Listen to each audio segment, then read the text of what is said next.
Welcome to the last Tualatin City Council work session of 2022. Tonight we have two items on the agenda. First off, Mike McCarthy will presenting the Tualatin Moving Forward annual report. Welcome, Mike.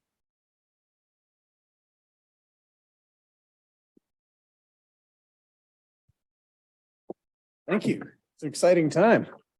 Good evening. My name is Mike McCarthy. I work for the city of Tualatin as the city engineer.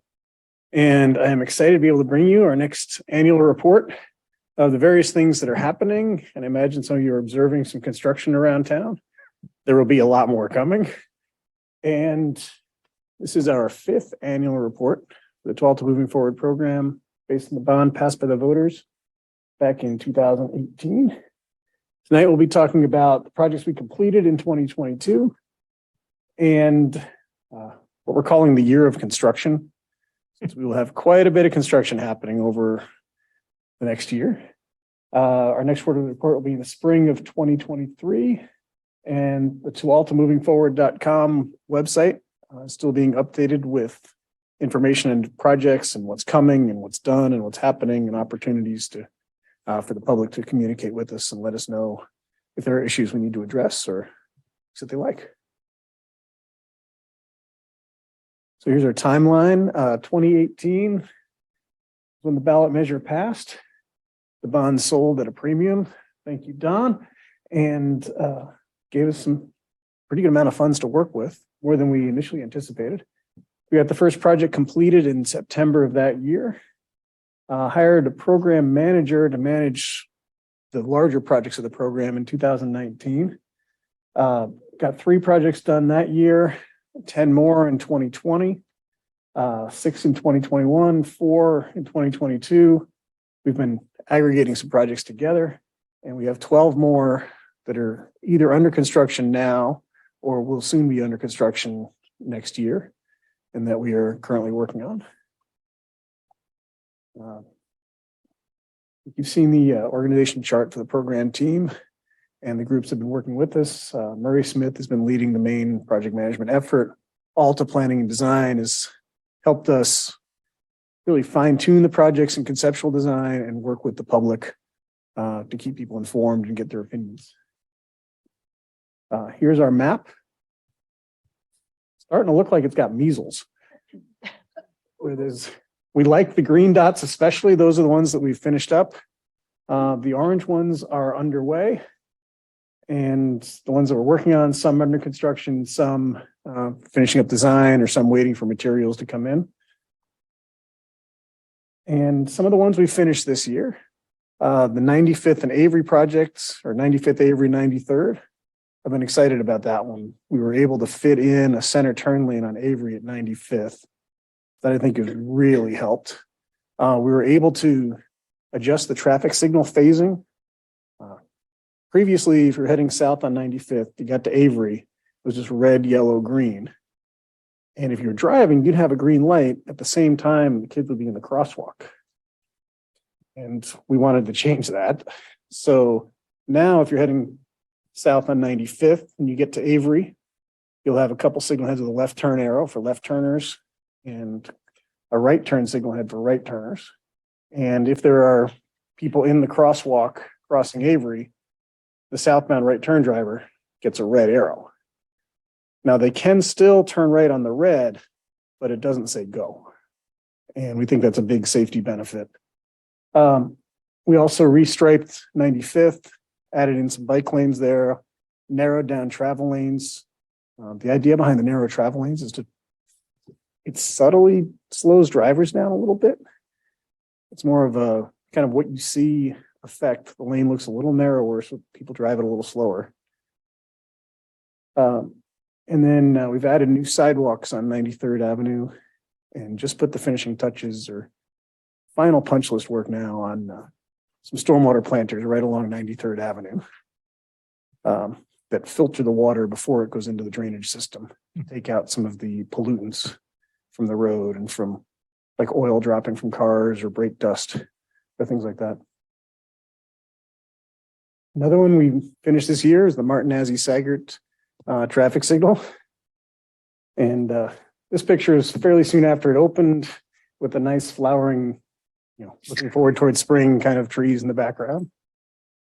And it's been working pretty well. And it took us a little while to get the timing fine tuned. But now I think it's working fairly quickly and get you green light fairly quickly. Also included adding bike lanes along Sagert and some help for the transit stops there, better crossing ramps. We've done a lot for improving things for people with disabilities on all these projects. Another one is out in front of the police station connecting to the community park. Redoing the sidewalks there. The section in front of the dentist office and the vet clinic actually widened the sidewalk out a couple feet by moving the curb in towards the road. And new flashing lights at the crosswalk there. And the specific improvements were selected based on the results of a community survey that we did, asking people who use it, okay, what would you really like to see? That was a big theme for us, is really asking the people, what do you want to see and what needs do you have and what can we address? 50th and Wilkie, another one based on citizen input. And kind of in the background there, you can see the curve that we had trouble with cars running off the end of the road. We got much more notification, some signage and a speed bump to let drivers know, hey, something's changing here. You better get ready to make a turn. We also added this raised crosswalk and flashing lights. And this really helps people walking towards Bridgeport Elementary School and walking from that part of the neighborhood out towards the rest of the city.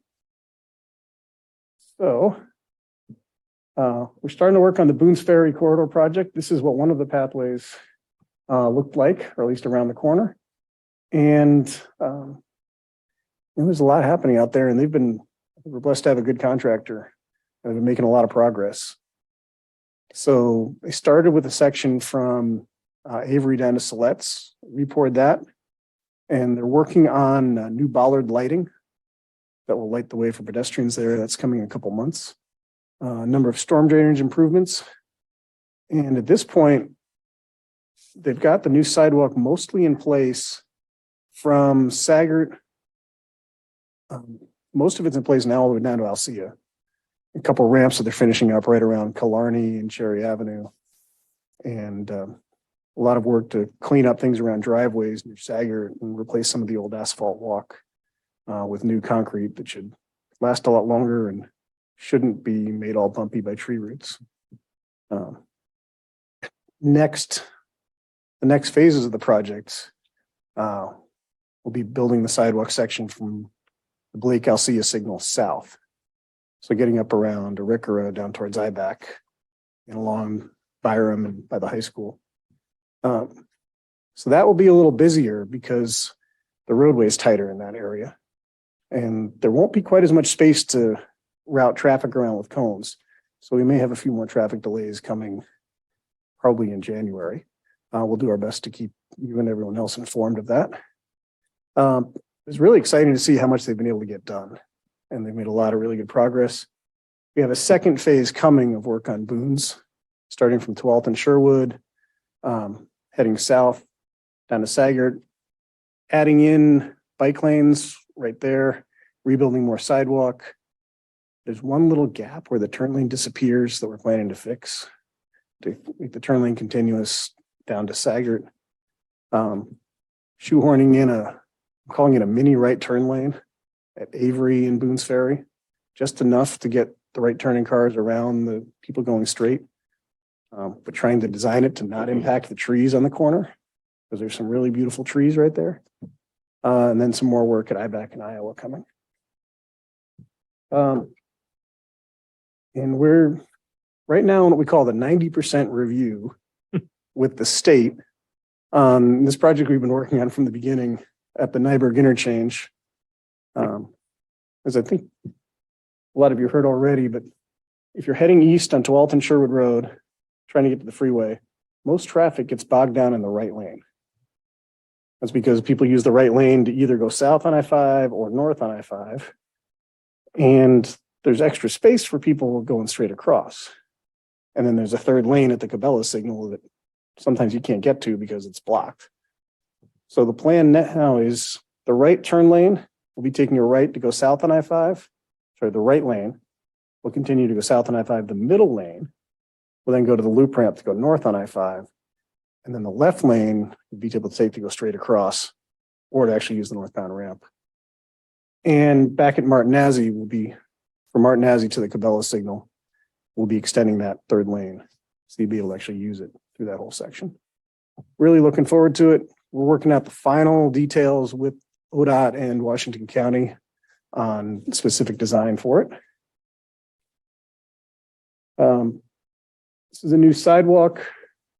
Again, we're 90% design review with ODOT for a new pedestrian walkway along the, I call it the northwest side of Highway 99 to connect people from the Pony Ridge subdivision, Pacific Drive, 133rd, 134th. They'll now have a place to walk that's not on the shoulder of the highway, up to the crosswalk at 124th. Pretty excited to be able to get that going.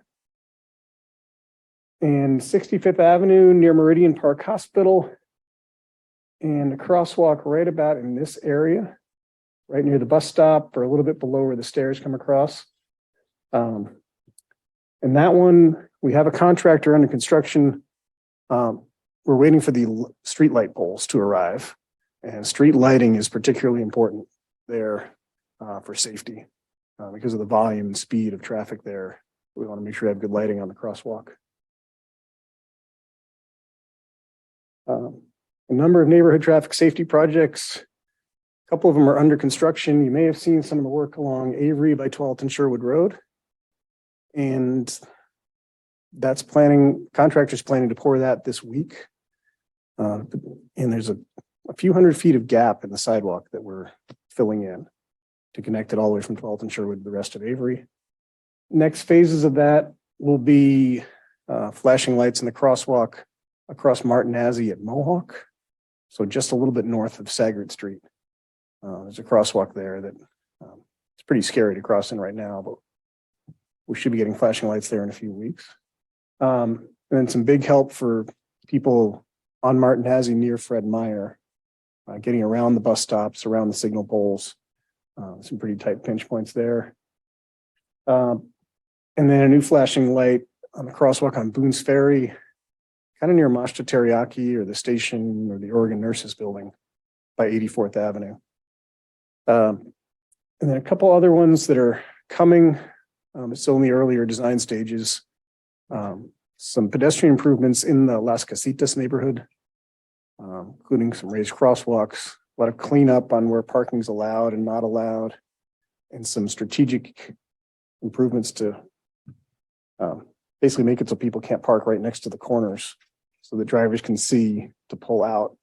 That was one of the concerns we really heard from the neighborhood.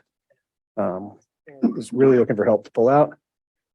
And then on the Sagert Street Bridge over I-5, which I'm still amazed how often I see people walking across. We're planning to shift the lanes a little bit towards one side, narrow them slightly, still keeping normal lane widths, but then to build in a protected bikeway walkway on one side. So just allow people a little bit more space and someplace to walk or run, but designing it to be wide enough so that we can still drive the street sweeper down it. So that's one of our big design constraints. And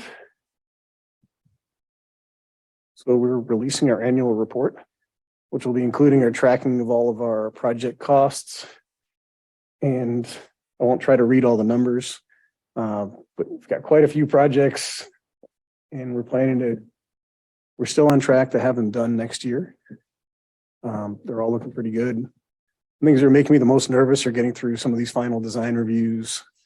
But I'm really excited with what we've been able to build so far and with what we have coming.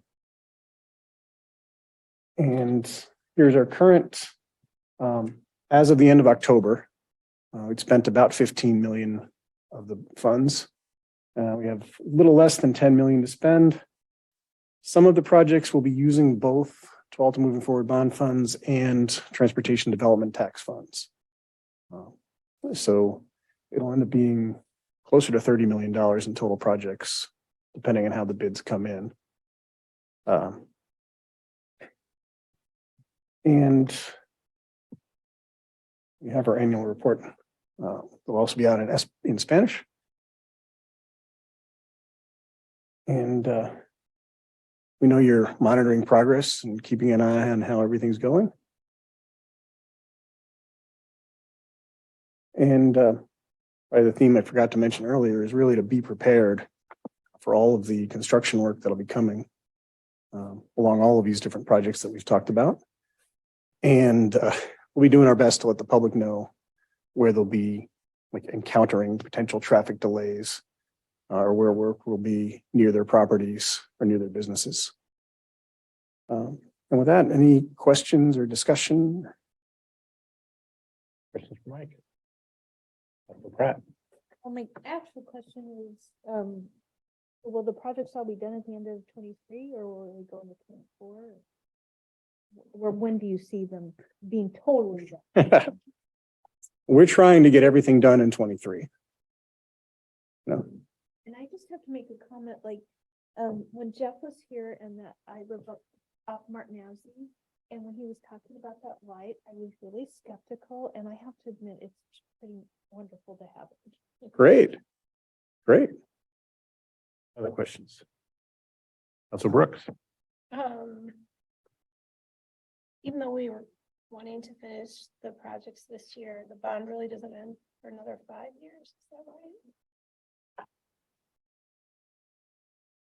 I'd have to defer. 2018 is a 10-year bond, right? Yeah, it's a 10-year bond that we pay it off, but we committed to having the projects done in 5 years. Okay, all right, so that's what I was trying to figure out. And then I had a question about, I had two questions. One is, where are the planters on 93rd? So the planters on 93rd are just south of Sagert Street. Oh. The area that used to have no sidewalk. Yeah. We were building sidewalks along there.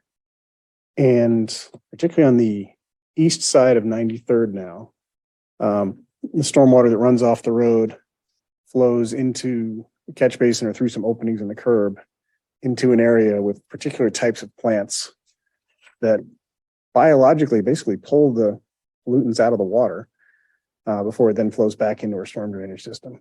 It's right across the street from the Tualatin Heights complex. Yeah. Visualize where the entrance is. It's like right on No, that. I'm gonna look for it. I just wanted to know where I should be looking. So no, because there's school right there and you have to be careful when you're driving. It's a little tricky there. But yeah, and I also heard a lot about that crosswalk from people that do the crossing, like people had quit doing crossings at the Tualatin Elementary School because they were scared because of the way that people were taking that right-hand turn. They were in the crosswalk. So I'm so glad to hear about those improvements. And I think about the Horizon School too, with the improvements for bike and walking over the bridge. Because it's so close to that school. My other question was, with the speed bumps that are going in, how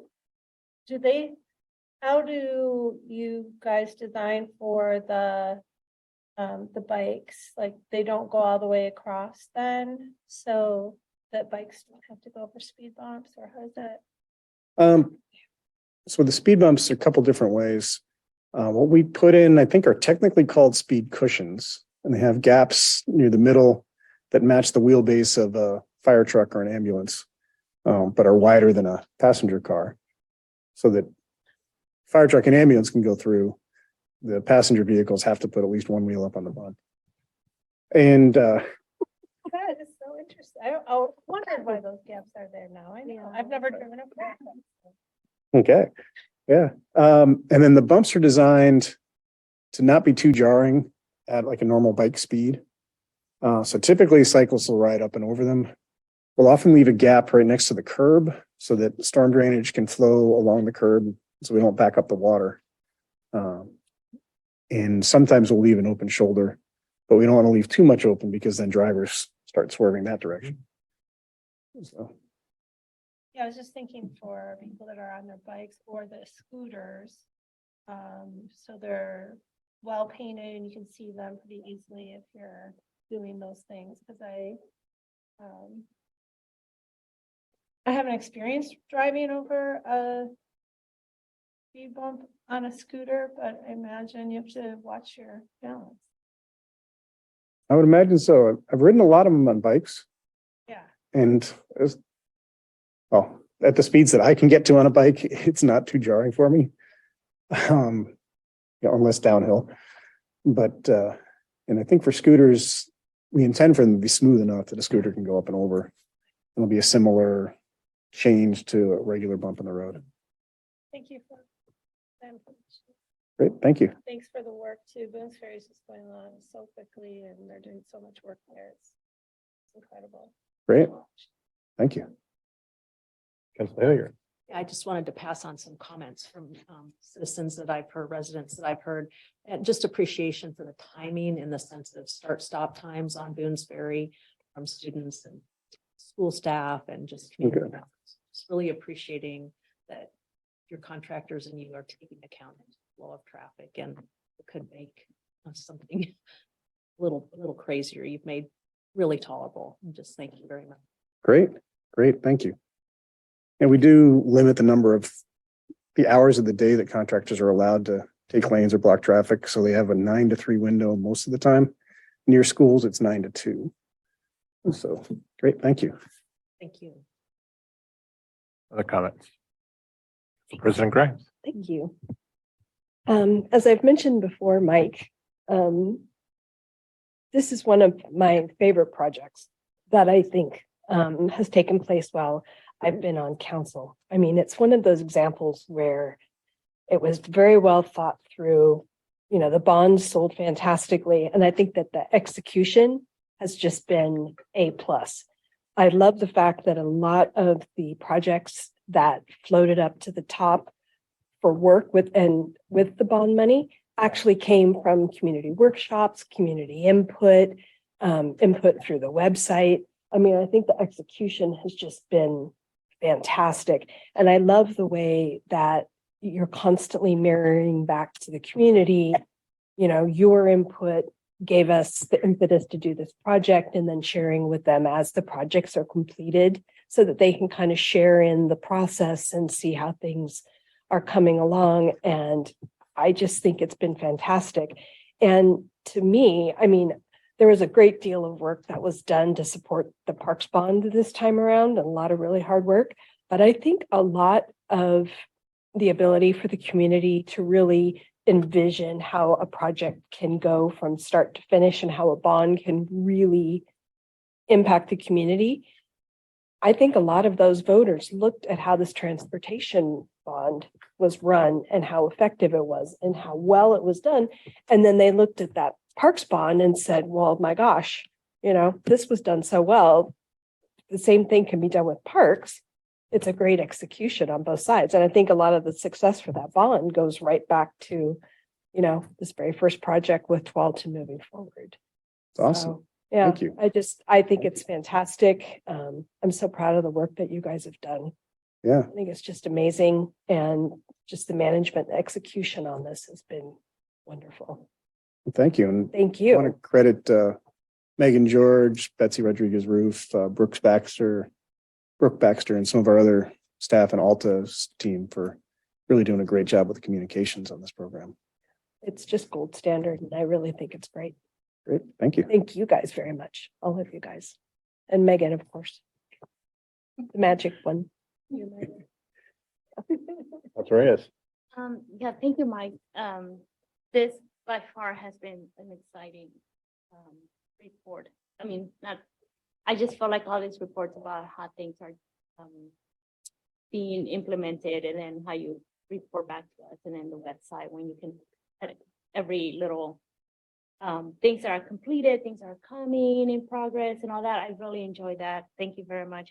I'm not sure if you're I was at a Tualatin meeting once, probably a couple months ago, and they were still wondering if they can submit ideas or things that are happening in their communities about streets or lights or any safety things like that. Is that still something that some of the residents can still do, or are we done?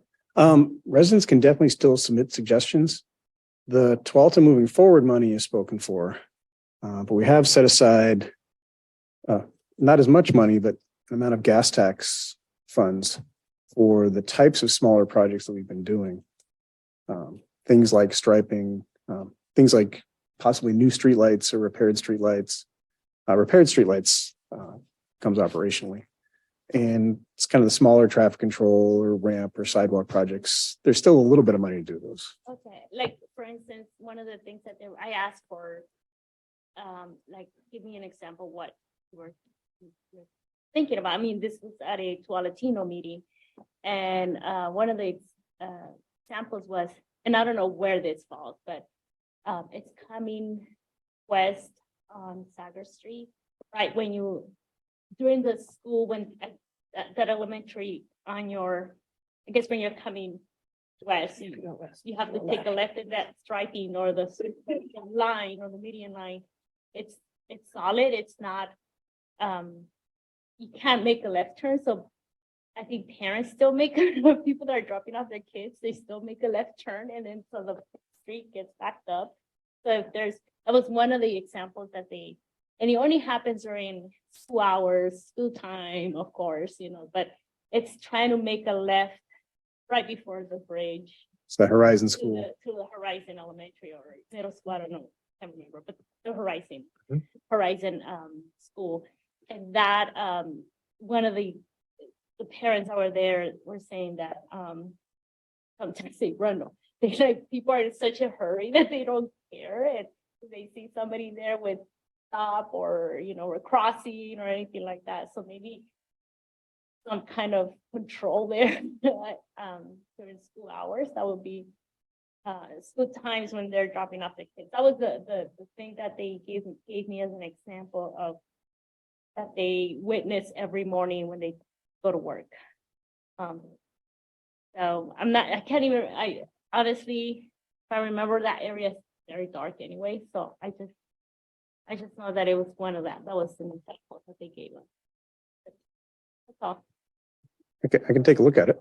Yeah, he said it was parents that are trying to drop off the kids and there's no left turn into the school. So obviously that backs up everybody.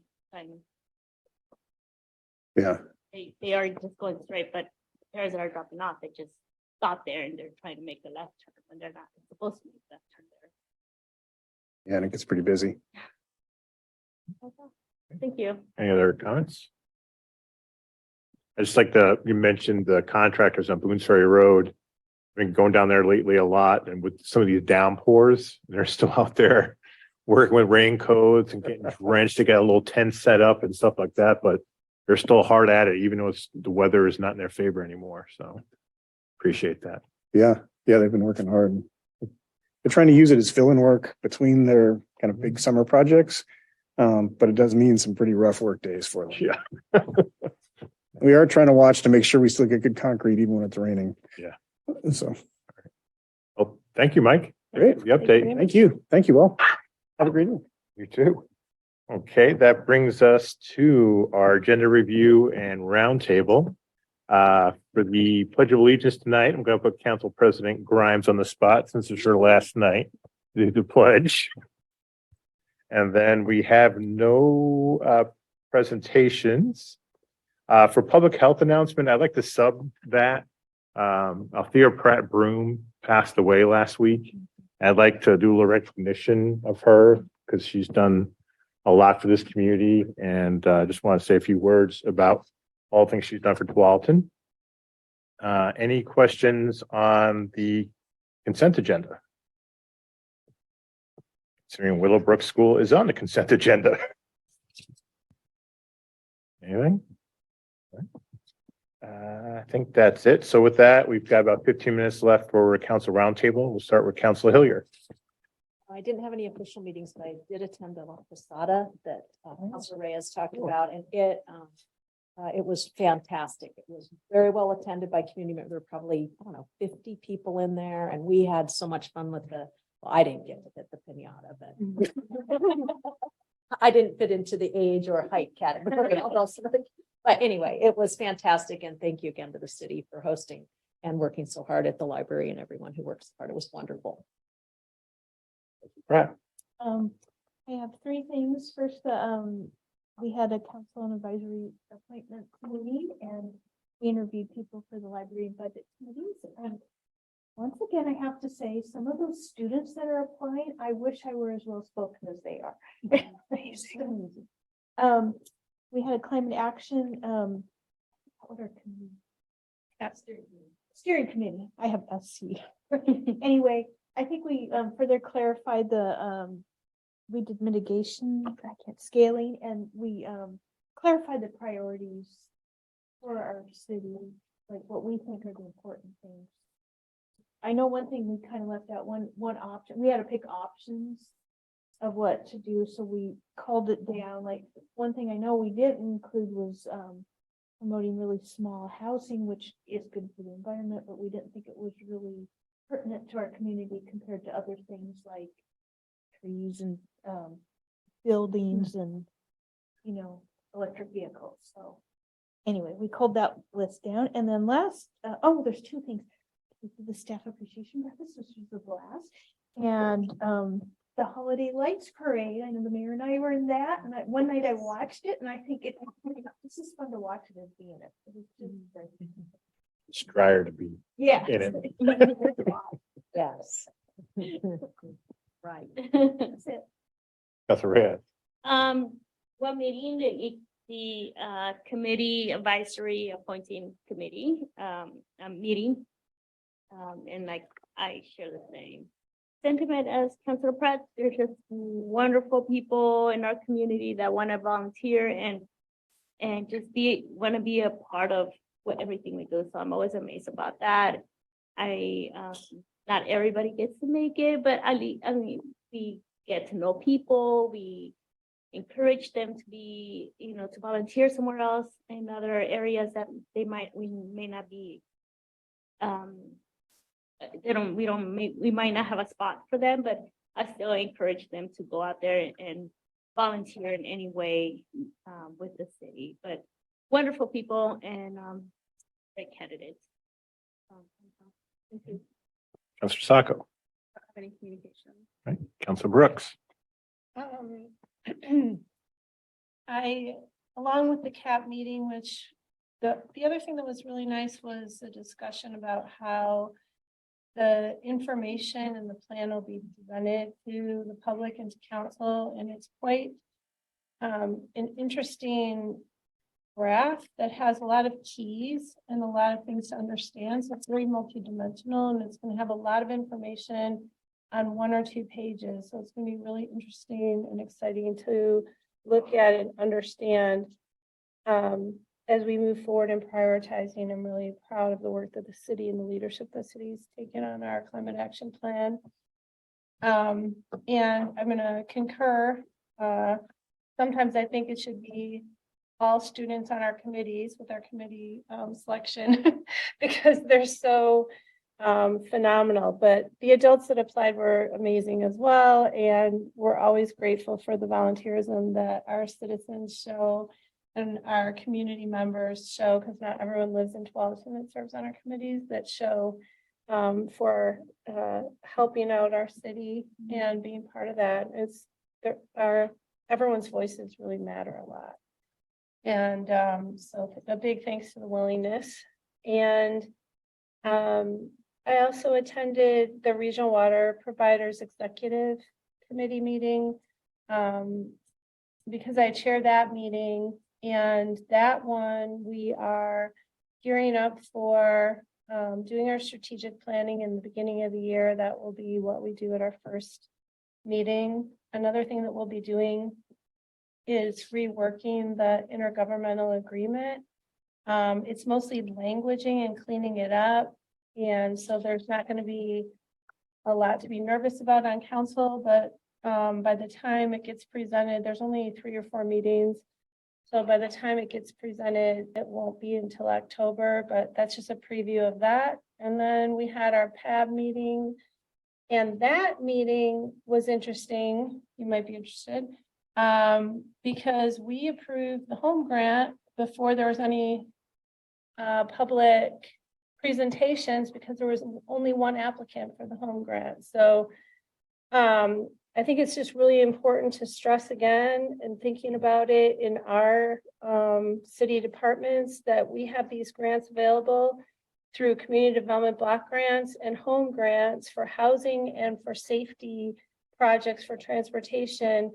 And because of the way that other cities that are larger cities have graduated into having their own pool of money, now the Tigard has also joined Beaverton and Hillsborough. There's less of us that are sharing the pie for the other projects. So really, really thinking about where this money could filter down through the county into our city is a real valuable thing to do right now. It's not as competitive as it once was. And we will definitely be taking a look. And those we're gearing up for listening to presentations in the beginning of the year. So it's a busy time for the PAD and under our new director. So that's pretty much what I have to report. I'm sorry I couldn't make the breakfast. And it's been busy. Some people know I've been referring to my husband as Bootsy because he broke his foot. So I've been driving quite a lot. So it's nice to see everybody. Cheers. And happy holidays. Oh, and I want to also say a big thank you to Council President Grimes for your leadership, for your friendship.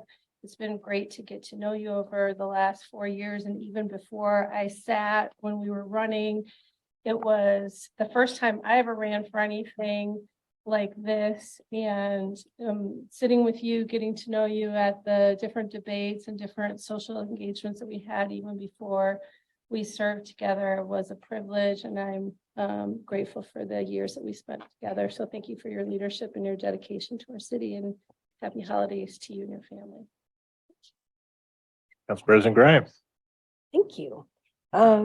Yes, since our last meeting, we had an architectural review board meeting that I attended. And ironically, we had two big projects on the docket. Both projects asked for extensions pretty much the day of the meeting. So we all came and granted the extensions for the two projects. So the next meeting, because we had to move them for a date certain, the next meeting will be January 25th. And there's going to be two pretty big projects to review at that meeting. So I'm not sure who's going to be assigned architectural review board, because I know you guys are going to shuffle all the assignments. But my suggestion would be whomever takes over that committee, that it would probably be really super great if they could maybe meet with Steve or Lindsay before the 25th and just sort of get a little quick ARB 101 before that meeting, because it's going to be a big meeting with some pretty big developments, and it would be really nice to have kind of a leg up. And so that would be that. And so that was it for me. It's been all tolling all the time in the last 2 weeks for me. The city of Tualatin is a participating agency in the scoping of the NEPA process for the regional mobility pricing plan, pretty much the tolling plan for all of I-5 and 205. So they presented their plan. They're opening the floor for public comments, for scoping comments, anything between now and January 6th. So they have a website put up. I'll send you guys the link. They've got some, you don't have to read hundreds of pages, and our staff doesn't have to read hundreds of pages. They've condensed it pretty well, and they're just looking for some suggestions, hints, ideas, and how you feel about tolling, which I know what answers that's going to be, but how to implement it, the impacts, diversion, how we mitigate for all these things, how are we going to handle once the toll gates go in and go into effect, what are the environmental impacts of that? What are the people impacts? So they're looking for comments between now and the 6th. One of the funnest things I did in the last 2 weeks was I read at the Mitch Charter School to the kindergarten class and first grade class. They had a reading contest at Mitch, and in 1 week, 400 students read 67,000 hours of content. So I was myself and Mayor Snyder got to read to the winning classes, and that was a lot of fun, especially with the donuts. Kids love donuts. As long as you probably just listen to me for 5 minutes, you get donuts to listen to you. But I picked a good book that they liked. The holiday light parades were terrific. Heidi and Julie were outstanding as usual. We had 2 good weather days. Sunday, not so much, but at least it stopped. It stopped as soon as the rain, the rain held back a little bit for most of the parade. The RTAC meeting, the Regional Tolling Advisory Committee, meeting number 3 was on the 5th. And that was a deep dive into tolling really quickly. They raced through some topics because of course we always run short of time.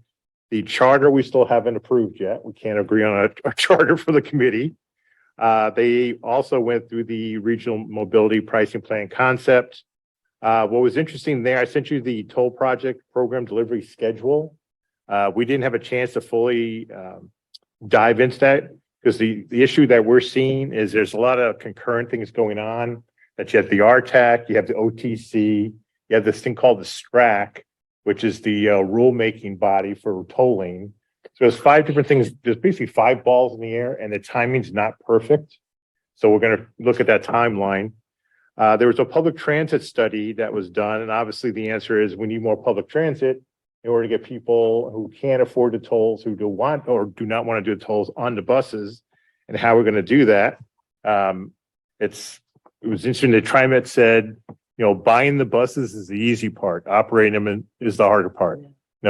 And if you recall, in tolling revenue per the Oregon Constitution, that revenue can only be used to buy buses. It cannot be used to pay for operations. So that puts us in a little bit of a bind. Attended the holiday breakfast. That was a lot of fun, seeing people after a couple, 3 years. Attended the Key Leaders Breakfast with John Mitchell. It was a pretty good showing to hear his economic forecast. This was a good one. Myself and Cody met with the management of TriMet on the 9th. So the general manager, Sam Dessou, Tom Margraf, the chair, Linda Simmons, who lives here in Tualatin, and JC Fanana sat down with myself and Cody, and we discussed TriMet, what we need today, what we need tomorrow, and partnerships. And they agreed that they will actively participate in our TSP. They will start attending the Aging Task Force meetings and any kind of transportation planning they want in, and they will have folks with us. I told them some of our frustrations, especially east-west connectivity and the infinite. Valerie loves this one, the 45-minute plan. How I can get to Hillsborough in 45 minutes, show me. So they were open to discussion. Good luck with Yeah. that. Just get to Sherwood, yeah. So I'm looking forward to working with them. You might get- On also that Friday, we had the Washington County Mayor's Lunch, which is actually not lunch, it's on Zoom. And the whole discussion was Washington County's budget woes. So it should be interesting hearing from Sheriff Garrett, because that's going to be my question. Someone else's question about what's the impacts possibly on his budget. And finally, today, we had the Washington County Coordinating Committee meeting. Again, another tolling presentation. We also voted on TPAC representatives, of which Mike is one of them. He left the room already. So there are 3 candidates to be the primary technical advisor to the Washington County Coordinating Committee. So you know who I voted for. Region 1 Act, that's the advisory committee to the Region 1 of ODOT. Names were put forward today, and I think it's going to probably end up being Mayor May. Well, it'll be Councilor Mays at the time, and I think Mayor-elect Heidi Lube will be the 2 representatives. And finally, at the meeting, Metro is opening up pretty soon the 2023 RTP call for projects. So I know staff is already on that. Mike's already working that as far as what kind of projects we might want to get through Metro. The money is not, there's not a lot of money there, so it's gonna be highly competitive. And that's it for me, just in time. Actually, I have a quick question. Sure. Do you have the website for the tolling? Yeah. Input? Yeah, I'll shoot it to you guys. Okay. There's actually a barcode they have, Oh, but okay. I'll send you the link to it. Can we put it up on the city site? Because I know there's a lot of people in the community Oh, yeah. that I know have that very the strong feelings. Chamber has about it up already too. Okay, Yeah. good. Yep. Yeah, I'll send it to you. Yep. Perfect. Mhm. Yeah, I'd like to get that in so I can add my thoughts. Yep. When's the legal process on the 205 portion supposed to be completed? The draft's supposed to be coming out first part of this new year. Yep. Anything else? All right, with that, we have a whopping few seconds, so go ahead and close the work session. If you need to take a break, come on back in about a minute. Recording stopped.